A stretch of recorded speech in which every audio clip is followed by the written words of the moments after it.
지금 증시가 신고가를 뚫고 있는 상황 속에서 많은 분들이 멘탈이 무너지고 있습니다. 지금이라도 늦지 않은 걸까? 또는 지금이라도 쫓아가야 되는 걸까? 지금이라도 삼성전자를 사야 될까? 포모는 언제나 같은 결말을 냅니다. 뭐냐? 막상 먹을 때는 많이 못 먹고 팔고 나니까 다 올라버리고 나는 계속 손실만 보고. 그래서 여기서 저는 되게 중요한 포인트를 말씀드릴 것 같아요. 안녕하세요, 투자버튼입니다. 자, 오늘 제가 말씀드릴 주제는 뭐냐, 바로 포모를 이겨내는 방법이라고 말씀드릴 수 있을 것 같습니다. 포모를 이겨낸다. 포모가 뭘까요? 포모는 나 혼자만 뒤처지는 느낌에 대해서 말을 하는 겁니다. 지금 시장 같은 경우에 SK하이닉스나 삼성전자 이 반도체들만 막 미친듯이 올라가고 있고, 바이오는 막 약하고, 방산, 원전, 조선주들 다 약간 죽을 쓰는 느낌을 받고 있을 겁니다. 아마 최근에 증시에 입성하신 분들은 더욱더 그렇게 느껴지실 텐데요. 여러분들이 머릿속에서 딱 떠오르는 생각이 아마 하나일 겁니다. 지금이라도 쫓아가야 되나? 근데 이게 바로 포모의 시작이다 라고 말씀드릴 수 있는 거겠죠. 그래서 오늘 영상에서 제가 말씀드릴 것은 뭐냐, 지금은 쫓아가야 되는 장이 아니고 버텨야 되는 장이다.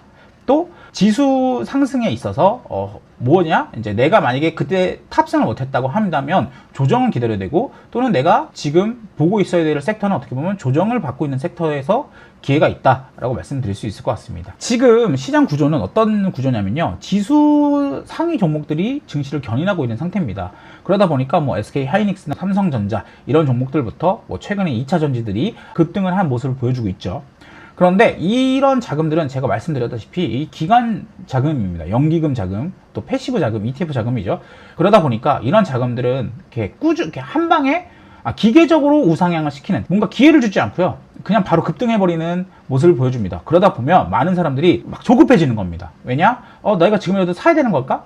그리고 또 있는 사람들은 어디까지 올라가지? 하면서 굉장히 즐거울 장입니다. 그런데 이럴 때일수록 포모가 심해지는 겁니다. 왜 포모가 문제냐? 포모가 왔을 때 매매에 있어서, 투자에 있어서 99%가 이런 식으로 움직이게 됩니다. 뭐냐? 계획 없이, 손절 기준이나 뭐 어떤 나만의 원칙도 없이 그냥 올라가니까 타자라고 하면서 매수를 하게 되는 거죠. 그렇게 되면 어떤 게 문제죠? 조정이 왔을 때 버티질 못하는 거죠. 조정이 왔을 때 버텨야 되는데 대부분 조정이 왔을 때 버티질 못하고 그냥 그 자리에서 털려버린다는 얘기입니다. 털린다는 건 뭐냐? 이제 손절을 친다는 얘기겠죠. 그래서 포모는 언제나 같은 결말을 냅니다. 뭐냐? 막상 먹을 때는 많이 못 먹고 팔고 나니까 다 올라버리고, 그래서 나는 계속 손실만 보고. 그래서 여기서 저는 되게 중요한 포인트를 말씀드릴 것 같아요. 포모장 맞습니다. 지금 아주 불장입니다. 급등하는 장입니다. 여기서 여러분들이 전략적으로 접근하셔야 된다라는 점을 말씀드리고 싶습니다. 뭐냐? 첫 번째는 내가 만약에 반도체를 들고 있다, 홀딩하면 됩니다. 들고 가시면 돼요. 근데 내가 반도체가 없다, 반도체가 없으면 어떻게 되겠죠? 조정을 기다려야 되겠죠. 지금보다 더 비싸게 사는 방법도 있지만 조정을 기다리면서, 내가 공부하면서 조정을 기다리는 방법도 있습니다. 또 뭐가 있냐? 지금 조정 중인 섹터를 사면 되겠죠. 그래서 지금 조정 중인 섹터 같은 경우에도 이게 계속 안 간다가 아닙니다. 왜냐? 기관들이나 또 ETF 수급들이 어느 정도 일정 매수치가 나오게 되면 그 다음부터는 혼자만 오르다 보니까 다른 섹터들을 끌고 가줘야지만 또 다시 지수가 상승할 수 있는 구간이 생길 거기 때문이겠죠. 그래서 여러분들이 지금 조정 중인 섹터를 들고 있다, 내가 뭐 방산, 조선, 원전, 이 기업들 뭐죠? 지금 미국과 밀접하게 연관돼 있고 실제 수출로서 실적을 보여주는 업체들입니다. 이런 기업들 같은 경우에는 지금 구간이 조정일 구간일 확률이 되게 높고 체력을 비축하는 구간일 확률이 높습니다. 그래서 여러분들이 이런 섹터를 들고 있다면 어떻게 된다? 더 공부하시면서 모아가는 구간이 될 수 있다, 숨고르는 구간이 될 수 있다 라고 볼 수 있겠고, 또 내가 반도체 종목에 대해서 관심이 있다, 나는 반도체만 살래, 나는 2차 전지만 살래 라고 했을 때는 지금 여러분들이 무지성으로 사시기보다는 비중 소액 들어가고 나서 공부하면 됩니다. 공부하고 조정을 기다리면 되겠죠. 자, 그래서 오늘 증시 잠깐 보도록 하겠습니다. 오늘 증시 잠깐 보도록 할게요. 자, 오늘 증시 같은 경우에는 장중에 좀 하락이 나왔습니다. 아시다시피 오늘 금요일장이기도 하고, 또 글로벌적으로 호르무즈, 이란 관련된 이슈가 있다 보니까 장중 조정이 살짝 나왔습니다. 그러나 이렇게 강한 장에서는 장중 조정이 보통은 며칠 이어지는 조정보다는 당일 그냥 조정이 끝나는 경우가 많고, 최근에 또 실적이 굉장히 잘 나왔습니다. SK하이닉스 같은 경우에는 오늘 장중 7%까지 상승을 한 모습을 보여주고 있습니다. 자, 지금 시장은 사실 실적이 워낙 좋은 시장이지 않겠습니까? 그렇기 때문에 지금 시장은 뭐 사실 반도체가 이끄는 시장이고 반도체 실적이 좋습니다. 실적 추정치가 계속 상승이 되고 있기 때문에 뭐 지금 반도체를 뭐 나쁘다, 여기는 뭐 지금 꼭지다라고 말씀을 드릴 수는 없을 것 같아요. 다만 반도체의 가격 자체가 빠르게 상승한 건 맞기 때문에 언제든지 차익 실현이 좀 나오면서 오늘처럼 장중 조정이 일어날 수 있겠고, 그렇다면 이런 장중 조정 속에서 여러분들이 매수할 수 있는 찬스를 노려보는 것들을 공부하셨으면 좋겠다라고 말씀을 드릴 수 있을 것 같습니다. 글로벌 매크로적인 이슈에 있어서 여러분들이 좀 체크해볼 부분이 두 가지가 있을 것 같아요. 뭐냐? 첫 번째는 트럼프가 내일 새 연준 의장 후보를 발표한다고 합니다. 지금까지 이제 파월이 금리 인하를 하고 있긴 하지만 이제 금리 동결을 얘기하고 있죠. 왜냐? 경제가 좋기 때문에 금리를 동결해야 된다라는 얘기를 하고 있습니다. 경제가 좋은 상황에서 금리가 동결하는 게 원래 맞는데 트럼프를 뭘 원하죠? 증시 부양, 경기 부양을 원합니다. 경기 부양을 위해서는 결국 금리 인하를 해야 되겠고요. 새로운 연준 의장이 발표가 되게 된다면 뭐 급격한 금리 인하는 나오지 않겠지만 완만한 금리 인하가 지속될 거다라고 우리가 예측을 할 수 있겠죠. 그 다음으로 여러분들이 관심 가질 게 뭐냐? 트럼프가 이제 이란에다가 군사 행동을 한다고 합니다. 다들 아시다시피 트럼프 같은 경우에 베네수엘라 쪽을 정리를 했고 또 이제 그린란드 쪽을 정리를 했습니다. 자, 그 다음으로 이란인데요. 여기 이 나라들의 핵심들이 뭐냐? 이 나라들의 이슈들이 뭐냐? 뭐 베네수엘라, 이란, 뭐죠? 이제 석유가 있겠고요. 그리고 그린란드, 베네수엘라는 뭐다? 히토류가 되겠죠. 그래서 이것들은 어떻게 보면은 석유는 뭡니까? 석유는 지금 우리가 인플레이션을 막는데 제일 중요한 거는 뭐 여러 가지 이슈도 있겠지만 결국은 유가입니다. 유가를 이렇게 베네수엘라랑 이란을 확보함으로써 영향력에 둠으로써 유가를 누르고요. 또 베네수엘라랑 그린란드를 해서 뭐죠? 히토류를 확보하여 중국과의 대결에 있어서 뭔가 좀 더 우위를 점하려고 하는 모습을 보여주고 있다라고 볼 수 있을 것 같습니다. 그래서 글로벌적으로는 유가가 막아지는 경향이 있고요. 또 금리가 인하되는 구간이 있기 때문에 기본적으로 매크로 환경은 굉장히 좋습니다. 이것 때문에 지금 달러 인덱스 같은 경우에도 지금 떨어지고 있죠. 그래서 달러 인덱스가 떨어지면 뭐가 좋죠?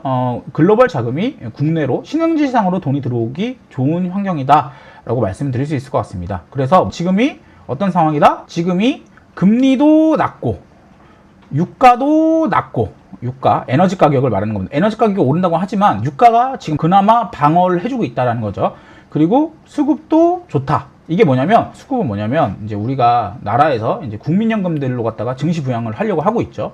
그리고 계속 미국도 그렇고 우리나라도 그렇고 글로벌적으로 계속 뭐 민생지원금이라든지 뭐 각종 보조금들을 지원해주고 있습니다. 이게 어떻게 보면 재정적으로 확장을 하고 있는 거죠. 그러다 보면 증시에 돈이 흔해지는 겁니다. 금리가 누르고 있지만 인플레이션 자체는 올라가고 있다는 거겠죠. 인플레이션이 올라간다는 얘기는 여러분들의 자산 가격이 명목 가치가 올라가고 있다는 거고, 그걸로 인해서 주식 가격이 계속 올라가고 있다라고 보셔도 되겠죠. 그래서 지금 매크로적 환경은 주가가 올라가기 되게 좋은 환경입니다. 이런 상황 속에서 여러분들이 뭘 하셔야 된다? 내 기업이 이상한 기업이다, 뭐 잡주, 뭐 테마주가 아닌 이상, 실적을 기반으로 하고 있는 종목인 이상은 편하게 들고 가시면 되겠고, 또는 내가 아직까지 탑승을 못했다라고 한다면 포모를 느끼기보다는 공부를 하고 이 매수할 타이밍을 노려보는 게 되게 좋을 것 같아요. 자, 그래서 제가 반도체 같은 거 잠깐 말씀드리도록 하겠습니다. 반도체 같은 경우에 제가 어떤 게 좋다고 말씀을 드렸죠? 제가 꾸준히 말씀드렸던 게 소부장주들로 같이 보자라고 말씀드렸습니다. 그래서 이제 솔브레인을 말씀드렸고요. 이런 종목들 제가 30만 원일 때 말씀드렸고 오늘 53만 원까지 상승을 했습니다. 자, 여러분들이 삼성전자 이런 것들에 포모를 느끼면서 사야 되나 말아야 되나 고민하고 있을 때 이런 종목들, 좋은 기업들은 30%, 50% 상승을 했다는 거겠죠. 그럼 지금 이거 사야 되느냐? 뭐 지금 사는 것도 나쁘진 않지만 제가 말씀드린 건 뭐죠? 가격에서는 조정이 언제든지 있을 수 있으니 이 조정을 한번 노려보자. 포모는 기본적으로 올라가니까 그냥 무지성으로 사는 게 문제거든요. 올라가는 종목도 조정이 있습니다. 왜냐? 이 가격이 너무 빠르게 올라가다 보면 실적에 맞춰서 가격과 실적의 괴리를 좁히는 구간이 필요하기 때문이죠. 그래서 그 구간이 언제냐? 그 구간을 기다리고 잡는 게 핵심이라고 볼 수 있겠고요. 지금 제가 말씀드리는 반도체 기업들, 뭐 솔브레인이라든지 TSE 같은 기업들, 뭐 TSE 같은 경우는 어떻게 됐죠? 지금 약간 이제 음봉이 나오고 있지 않습니까? 이런 상황에서 제가 말씀드렸죠. 실적 좋아지고 있다. 낸드나 D램 증설이 되고 있고, 그럼으로써 이제 웨이퍼들에 대한 테스트 수요가 많아질 거고, 그러면 웨이퍼 테스트, 뭐 마이크론이나 SK 하이닉스, 삼성전자 등의 모두 납품하고 있는 업체가 어디다? TSE이기 때문에 우리가 TSE를 보셔라 라고 얘기를 했죠. 안 강합니다. 지금 오늘 빠졌어요. 빠졌으면 대부분 어떻게 생각하죠? 아, 이거 안 되겠다. 이거 꼭지 잡는 거 아니야 라고 생각하겠죠. 근데 여러분들이 지금 같은 시장에서는 어떻게 해야 된다? 그러면 이거 조정을 들어갈 수도 있겠네. 또는 이렇게 기회를 줄 때 우리가 공부를 해볼까 하면서 공부를 하는 겁니다. 공부를 해서 지금 내가 예상되는 게 영업이익이 한 1,000억 정도 나올 것 같아. 근데 지금 8,000억이네? 그럼 싸잖아.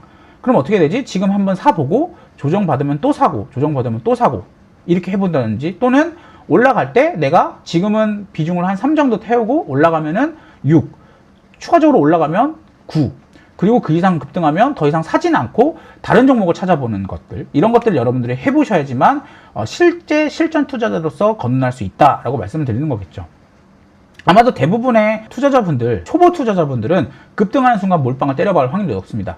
몰빵 때려박는 사람들 있어요. 그리고 그걸로 다 돈 벌 수 있습니다. 그런데 그런 분들은 어떻게 되느냐? 되게 주가가 저평가일 때거나, 또는 주가 차트가 되게 바닥이거나, 또는 내가 이거에 대해서 감당할 수 있는 구간일 때 그렇게 베팅을 한다고 보시면 되겠는데, 지금 이제 들어오시는 분들, 초보 투자자들 같은 경우에는 내가 그냥 남들보다 빨리 더 돈을 벌고 싶으니까, 남들 돈 버는 게 나는 무서우니까, 내가 그러니까 쉽게 말해서 포모를 느끼기 싫으니까 하면서 이제 뛰어들다 보니까 이렇게 전력 없이 매수를 하게 된다는 얘기인 거겠죠. 그래서 여러분들이 이런 부분들에 있어서 전략적으로 내가 투자 원칙이 무엇이냐라는 것을 먼저 생각을 해야 되겠고, 내 투자 원칙은 예를 들면 분할 매수다, 분할 매도다, 또는 나는 그냥 저평가 종목을 사겠다. 저평가 종목들은 왜 저평가겠죠? 지금 아직 그 가치가 부각되지 않았으니까 하겠죠. 그렇다 보면은 당연히 바닥권에 있을 수밖에 없어요. 그런 종목들이 막 오르고 있다는 것 자체가 지금 저평가에서 이제 해소가 되고 있다는 거니까, 그렇다면 그런 저평가 종목들을 찾아다니는 분들은 인내를 하셔야 되는 거고, 내가 만약에 상승하는 종목에 타고 싶다. 예를 들면 프로텍이라는 기업이 있습니다. 오늘 실적 발표가 나왔고요. 오늘 25년 기준으로 영업이익이 340억이 나왔는데 실제 영업이익은 460억 정도 나온 걸로 제가 기억을 합니다. 그러다 보니까 바로 상한가를 갔죠. 그러면 어떻게 되죠? 원래 예측치보다 거의 한 50% 정도 강하게 영업이익이 나온 거잖아요. 그렇다면 이런 종목 내가 버텨볼래 하면서 들어가는 거죠. 그러면 내가 여기서 들어가는 기준이 있잖아요. 버텨볼래라는 기준은 뭐냐? 예를 들면 난 10% 손절 잡고 들어갈게. 또는 내가 이번에 5 정도, 내 비중이 5 정도 들어간 다음에 주가 흐름을 보고 10을 들어갈게. 이렇게 전략적으로 들어가야지 그냥 올라가니까 사자. 사고 나서 이거 뭐 하는 종목이지? 라는 거는 지금 시장에서는 어울리지 않다는 거겠죠. 이게 바로 조급함을 나타내는 거기 때문이겠죠. 그래서 여러분들이 지금처럼 올라가는 시장 속에서 조급함 느껴지는 거 저도 압니다만, 항상 이 조정인 가능성도 있을 수 있고, 조정이라는 게 계속 하락한다는 얘기가 아니에요. 계속 하락한다는 얘기가 아니고, 조정은 말 그대로 이 기업의 주가가 빠르게 오르다 보니까 실적치와 갭을 줄이기 위해서 뭐 횡보를 한다든지 빠졌다가 올라간다든지 이런 식으로 해서 결국은 전고점을 돌파한다는 얘기거든요. 그런다는 얘기는 조정 구간에 대해서 조금 더 고민을 많이 해보시고, 이때 공부를 할 수 있는 기회니까 조정 구간을 잘 이용하셔라 라고 말씀을 드릴 수 있을 것 같습니다. 조정 명분이 뭐가 있느냐라고 했을 때 결국은 이제 AI 시장의 둔화이겠죠. 실제로 어제 마이크로소프트가 10% 이상 하락을 하게 되면서 둔화에 대한 우려를 많이 느꼈는데요. 근데 또 반대로 보면 메타나 이런 것들은 AI를 통해서 실제로 선순환 구조, 광고로 나온 돈을 AI에다 투자하고 AI로 인해서 실적이 올라가고, 이런 선순환 구조를 보여주고 있거든요. 그래서 지금 제가 봤을 때는 AI 시대의 어떤 시대적 흐름은 아직은 유효하다. 그렇다면 어떻게 보면 뭐다? 말 그대로 조정이다. 만약에 뭐 삼성전자나 SK하이닉스가 실적 발표를 했는 상황이기 때문에 다음 분기 실적 발표 전까지는 어떻게 보면 공백이 있겠죠. 이 일정에 대한 공백이 있는 상황에서 뭐 AI 관련주들이 만약에 하락을 해서 증시 조정을 받는다라고 하면, 이때야말로 반도체 기업들을 매수할 수 있는 구간이 되겠고, 또 이렇게 증시가 조정을 받게 되면 반도체 종목들은 조정을 받을 수 있겠지만 다른 섹터에서 이 수급의 이동이 생기면서 반등을 할 수 있습니다. 그래서 뭐 우리가 그동안 눌려있던 조선주라든지 방산주, 뭐 보통 이제 방산주 나올 수 있겠죠. 뭐 이란 때문에 뭐 얘기가 나오면서 방산주 올라갈 수 있겠고, 또는 뭐 화장품주들, 이런 종목들이 올라갈 수 있겠고요. 그렇다고 한다면 여러분들이 그 섹터들에서 대장들에 대해서 우리가 공부를 해놔야 되겠죠. 뭐 당연히 저는 뭐 원전 쪽은 현대건설 이런 종목들, 현대건설이라든지 또 우진, 두산에너빌리티 이런 기업들 봅니다. 지금 당연히 워낙 반도체 또 세다 보니까 살짝 꺾였고 뭐 조금 더 한 5%에서 10% 정도 조정은 나올 수 있겠죠. 이런 상황에서 반도체가 조정을 받으면, 그러니까 지수가 약간 조정을 받으면 오히려 이런 종목들이 오른다든지, 또는 지정학적 이슈가 부각이 된다면 뭐가 오르겠죠? 지정학적 이슈가 부각이 된다면 뭐 이런 방산주들이 움직일 수 있겠죠. 저 같은 경우에는 사실 방산주보다는 우주 쪽을 계속 보고 있어요. 그래서 세트랙 I가 오늘 이제 19만원까지 상승을 하면서 이제 20만원 안팎에 올라가고 있는데 요런 종목들도 제가 꾸준히 말씀드렸던 종목이겠죠. 그 다음으로는 뭐 어떤 걸 또 우리가 접근해 보면 되겠죠. 현대차 오늘 조정받았습니다. 왜냐? 어제 실적이 별로 좋지가 않았거든요. 그런데 우리가 현대차 자동차 실적 보고 들어가는 거 아니잖아요.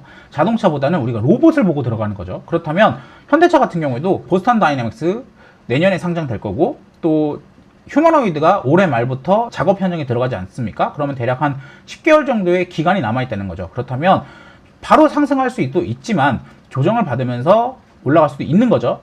그렇죠? 그렇다면 여러분들이 어떻게 된다? 이럴 때 공부를 해야 된다. 올라갈 때 무지성으로 따라 사는 것보단 차라리 올라갔잖아요. 그리고 이 이유를 알죠. 그런 상황에서는 뭐 해야 되냐? 이유를 알았으면 내가 이 투자하는 이유가 언제 개화될까라는 걸 고민해보고 공부하면서 이때 매집해가면 된다는 겁니다. 그래서 오늘 말씀드릴 결론은 이겁니다. 여러분 지금처럼 강한 증시 속에서도 여러분들의 투자 원칙이 있는 사람만이 경제적 자유를 누릴 수 있고 수익을 얻어갈 수 있다는 거죠. 그래서 나의 원칙이 뭐냐? 예를 들면 내가 수급을 보고 들어갔는지, 또는 내가 실적을 보고 들어갔는지, 내가 테마를 보고 들어갔는지에 대해서 보셔야 되겠고, 수급을 보고 들어갔다 그러면 예를 들면 거래량이 빠져나왔으니까 나는 나와야 된다 라고 원칙을 지키시면 되겠고, 또는 나는 실적을 보고 들어갔다, 실적을 계속 추적하시면 됩니다. 실적을 추적하고 실적을 확인하고 들어가셔도 충분합니다. 그리고 보통 이렇게 공부를 한 상태에서는 실적치에 대해서 바로바로 해석이 가능하실 겁니다. 뭐 어렵다면 저와 함께 하시면 되겠죠. 그 다음으로 내가 테마를 보고 들어갔다. 그러면 테마가 언제 이루어질지에 대해서 고민을 해보는 거겠죠. 자, 뭐 예를 들면 스테이블 코인 같은 경우는 언제다? 설 전에 스테이블 코인 법안 합의가 나온다고 하기 때문에, 그러면 어떻게 됩니까? 지금부터 스테이블 코인 테마주들, STO 테마주들 모아가면 뭐 보름 안에는 슈팅할 수 있는 구간이 나와준다라는 거겠죠. 그래서 여러분들께서 지금처럼 강한 장 속에서도 내가 살아남기 위한 전략으로서 나의 원칙을 점검해 보시고 절대 포모를 느끼지 마셔라 라고 말씀을 드릴 수 있을 것 같습니다. 그래서 오늘은 제가 여러분들한테 뭐 종목을 말씀드린다기보다도 지금 시장에서 어떻게 하면 살아남고 돈을 벌고 또 실제 경제적 자유를 이룰 수 있는지에 대해서 말씀을 드렸고요.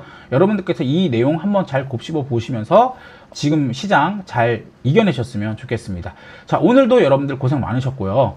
제가 무료 채널을 운영하고 있습니다. 여기 들어오시면 오늘 제가 말씀드렸던 여러 가지 내용들, 또 최근 뉴스들을 계속 올려드리고 있어요. 그래서 여러분들 여기 들어오셔서 정보 많이 받아가시고 당연히 100% 무료로 정보 제공해드리고 있습니다. 그리고 제가 운영하고 있는 유튜브 구독과 좋아요 잘 부탁드리겠습니다. 자, 오늘도 고생 많으셨고요. 모두 부자가 되는 그날까지 화이팅입니다. 감사합니다.